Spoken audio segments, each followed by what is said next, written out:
All right, these are the pressures I have after filling the system up. Right now the car is off. I had it on for a little bit. So those are the pressures that I have. Both valves here are closed because I'm not putting anything in there. So let me turn the car on and see what we get after I turn on the AC. Now here's the reason I want to check and compare the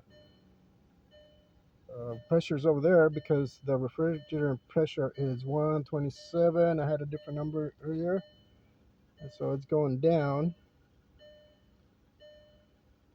So 116. So let's go see what it is, and I'm gonna turn on the. Let me see what happens when I turn on the AC.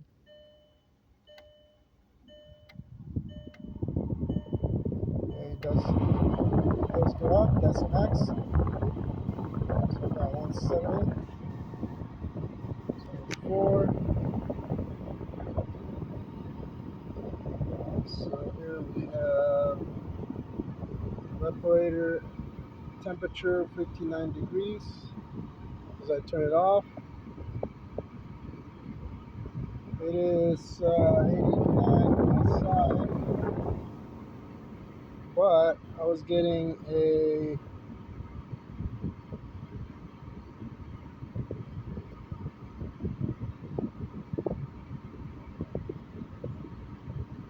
actual code of the Freon not reaching the minimum or something like that. Anyways, let me go look over there and see what we got. That's 165.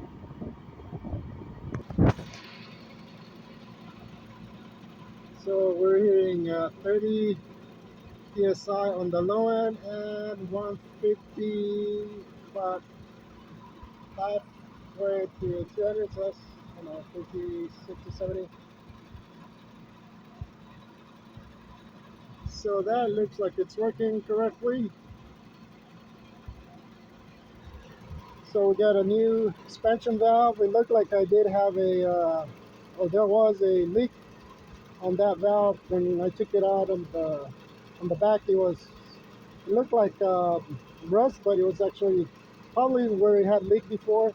So it was a good thing that I changed that O-rings over there and the valve itself. The valve seems fine, but I had a new one, so I just went ahead and changed it. We got the one of the new ones here. I didn't change the other one because we just didn't have any new ones. The condenser.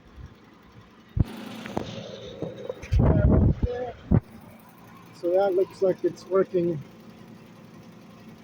the way it should be. It should be between 20 and 30. So that low one's looking good.